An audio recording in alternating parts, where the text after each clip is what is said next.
Welcome back to the channel. Today, we will enter an episode full of shock and tears. When Tien thought she was reunited with her biological parents, the truth pushed her to the brink of collapse. Who set up this perfect drama? And why was her ex-mother-in-law so cruel to deceive her?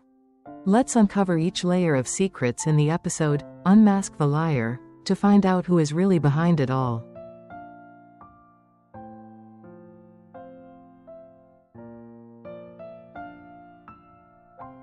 Tien, like every other day, woke up early in the morning with the gentle sunlight filtering through the window. After finishing her personal hygiene, she quickly went downstairs and started cleaning. She mopped the floor, rearranged the tables and chairs, checked the kitchen, and made sure everything was neat and tidy. When everything was in order, she gently walked up to Jack's office to ask if he needed any help. Jack raised his head from the pile of papers and said that his aunt had fallen yesterday, and that he and his mother were planning to stop by to visit her today. He gently asked, "If you're free, can you come with me?" Tien nodded in agreement and smiled lightly. "Then wait for me to change my clothes a bit." Jack nodded, tidied up the desk, arranged the documents, and went down to the living room. He told his mother that Tien would also come along, and told her to wait for her for a moment. Jack's mother smiled gently and nodded in agreement. Just a moment later, Tien came down from upstairs in a neat, simple outfit that still exuded elegance. She smiled and greeted Jack's mother, then got into the car with the two of them.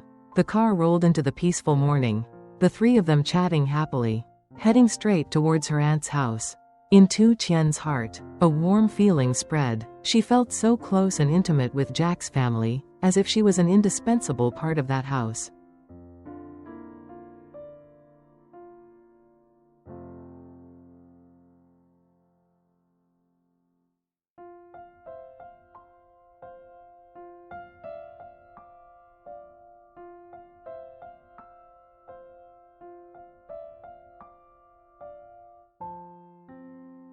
At this moment, Mrs. Tui was sitting on the side of the road, her face absent-minded, sweat beading on her forehead. The pale afternoon sunlight covered her thin figure, while her mouth kept muttering, "I wonder where Hong is now. There's something urgent but I don't have a phone to call. Oh no." She looked around restlessly, as if hoping someone she knew would suddenly appear. Her hands were trembling, tightly gripping the old cloth bag, her eyes looking far away with worry. A moment later, she stood up, walked quickly towards a grocery store on the side of the road. She walked in, scratched her head and ears, then timidly said to the salesgirl, "Miss, can I make a phone call?" "It's urgent." The shop owner was also a sensible person, so he gave her the phone. After calling, she asked for a glass of iced tea and sat down on a plastic chair in the corner of the shop. Sighing tiredly, while she was resting, a car suddenly stopped in front of the door. A middle-aged couple got out of the car, dressed neatly, their faces filled with anticipation and hope. They entered the shop, holding an old, faded photo. The husband spoke softly to the shop owner, "We came here to find our daughter who was lost since childhood. When she was only 3 years old, an accident separated the family. She must be over 20 years old now. I wonder if anyone in this neighborhood has ever seen her." The whole shop fell silent for a moment.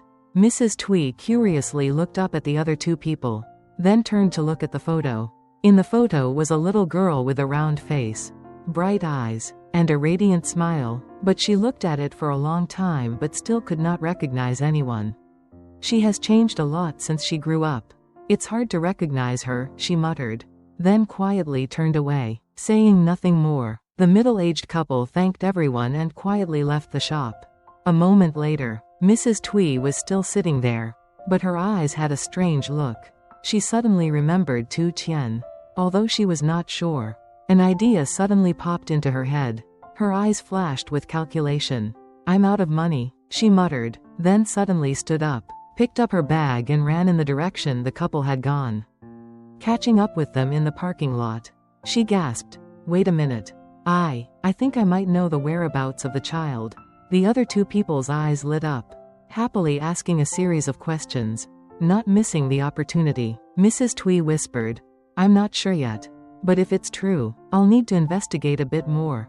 The husband immediately took out a wad of money from his wallet and gave it to her. This is some initial support. If we find it, we'll reward you even more. Mrs. Twee took the money, nodded her head in thanks. But when she turned around and walked away, her face suddenly broke into a sly smile.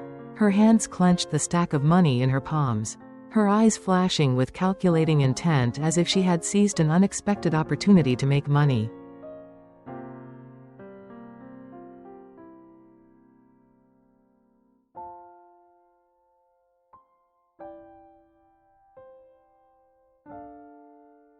The scene changes to Jack's side. He and his mother and Tien are visiting his aunt's house, a close relative in the family. The small house is nestled in a green bush. The air is fresh and strangely quiet. Inside, the aunt is resting on the bed. Her forehead has been carefully bandaged with a layer of white gauze standing out among her gray hair. Her face is pale, but her eyes still shine with warmth when seeing a relative come to visit. The three of them enter the room.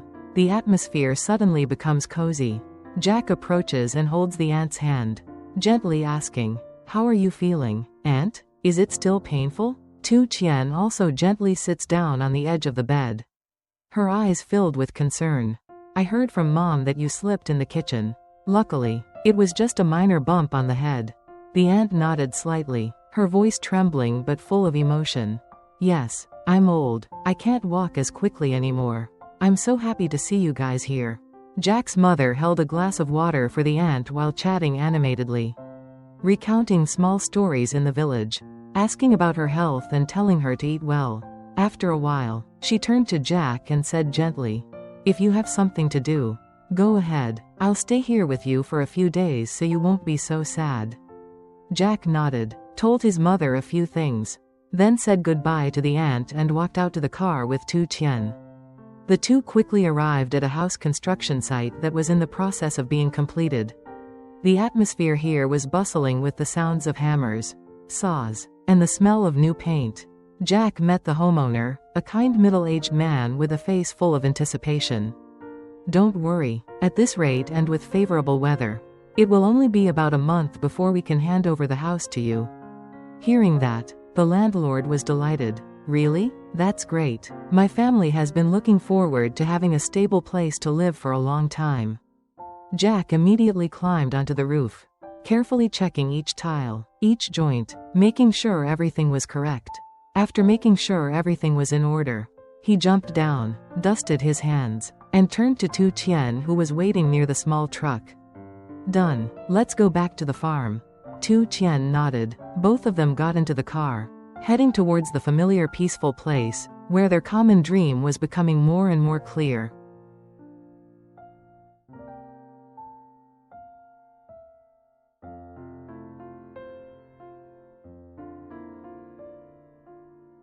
On the way back to the farm, Jack and Tien decided to stop by the market to buy some fresh food.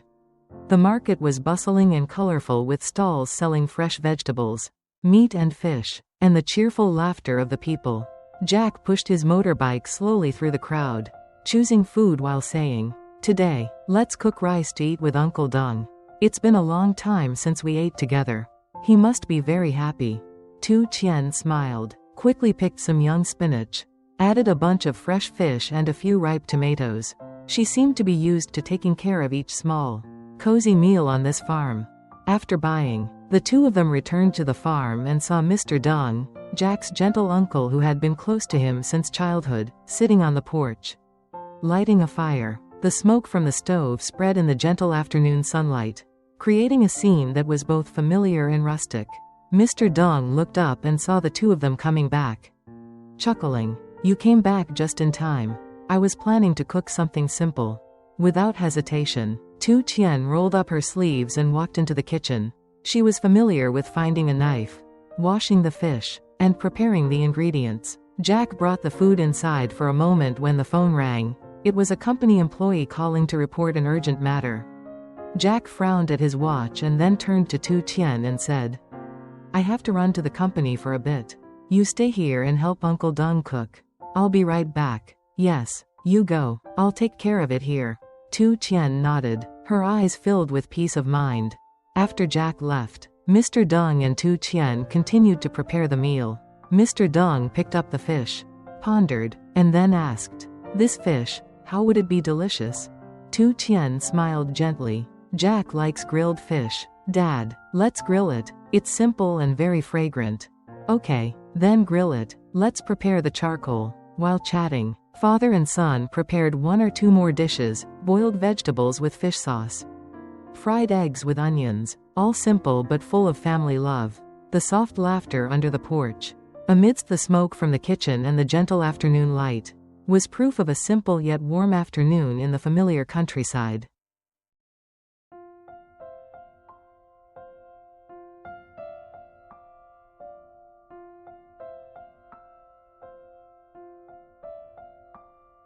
At this time, Mrs. Twee began to plot to trick Jack into giving her money. After hearing that someone was looking for her lost child and needed clues, she came up with the idea of using Tien's story to gain profit. She traveled to the old house where Jack used to live, stood nervously in front of the rusty gate, and knocked on the door, but no one answered. After waiting for a while, she decided to go to her neighbor's house to ask, "Honey, is that house over there still occupied?" The elderly neighbor looked out and replied, "Oh, Jack sold that house a long time ago. He moved to another place. He doesn't live here anymore." Hearing that, Mrs. Twee paused, then quickly asked, "So, do you have his phone number? Can I call him for a call?" The kind neighbor took out her phone, dialed the number, and gave it to Mrs. Twee. She put the phone to her ear, her voice soft. "Jack, it's Ms. Twee. I heard you're looking into Tien's biological parents. I think I have some clues. I want to meet you in person." Jack immediately made an appointment to meet at a coffee shop near his old house, saying he would come right away. Ms. Twee walked into the deserted coffee shop, ordered a glass of iced tea, and sat down on guard. A moment later, Jack arrived, his eyes filled with suspicion. "You said you had any clues about Tien's parents?" "Well, I heard a little bit. But now that I'm looking for someone, information doesn't come naturally. If you want to know, you have to do something. I can't say no." Her words were roundabout, but the implication was clear. If you want to know, you have to give money. Jack hesitated for a moment, then said, "You just take me to meet Tien's relatives. When I'm done, I'll send the full amount." But looking at Mrs. Thie's sly eyes, Jack knew she wouldn't give in easily. She curled her lips. "No, you have to give me the money first. Only when we trust each other can we cooperate." Jack sighed, pulling a wad of money from his pocket. "Today I only brought this much. You hold it first, and after meeting Tien's relatives, I will give you more." Mrs. Twee picked up the money and counted it, then shook her head. "Too little. You have to give me at least 300 million. This is not simple." Jack patiently replied, "I don't have that much right now. You hold it for now, and then we'll meet Tien's relatives and then pay you back in full." Mrs. Twee nodded, her eyes lighting up when she saw the money in her hand. She said, "Okay, I'm tired today. I'll take you to meet them tomorrow." She stood up and walked out the door. As he walked, he muttered, a sly smile on his face, "I fooled this guy." Jack sat alone in the shop, his heart filled with conflict. He sighed, thinking, is she fooling me, or does she really know something about Tien?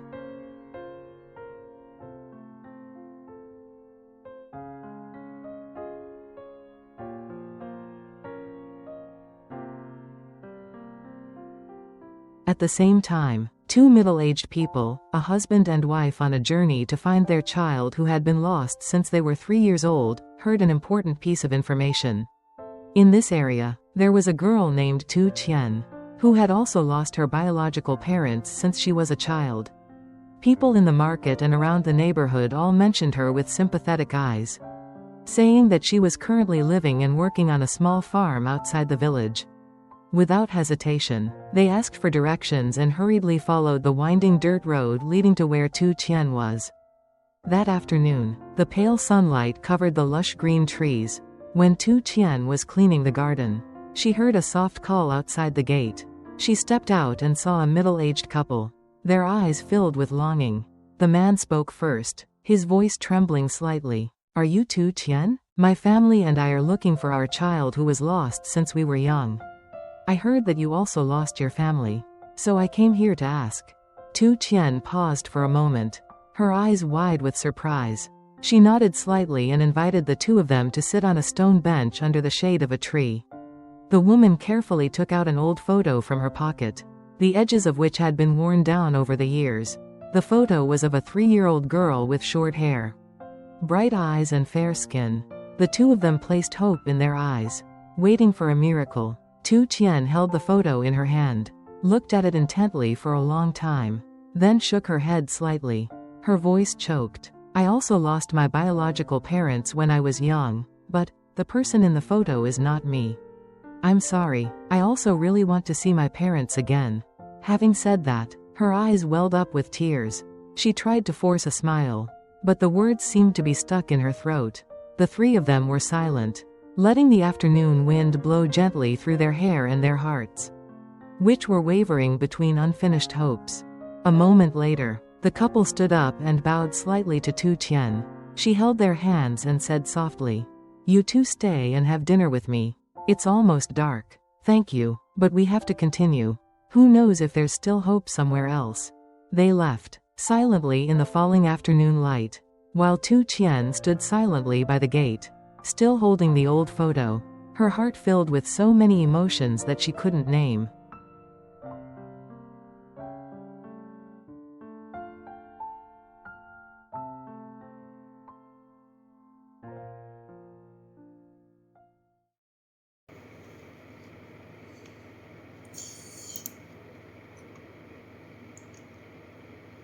Hai người trung niên, vợ chồng đang trên hành trình tìm đứa con thất lạc từ khi mới 3 tuổi, đã nghe ngóng được một thông tin quan trọng.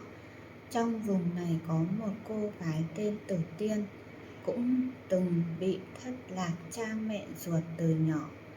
Người dân trong chợ và quanh xóm đều nhắc đến cô với ánh mắt thương cảm, bảo rằng cô hiện đang sống và làm việc ở một nông trại nhỏ phía ngoài làng. Không chần chừ, họ hỏi thăm đường rồi vội vã đi theo con đường đất ngoằn nghèo dẫn đến nơi Tử Tiên đang ở. Chiều hôm đó, nắng nhạt phủ lên hàng cây xanh mướt.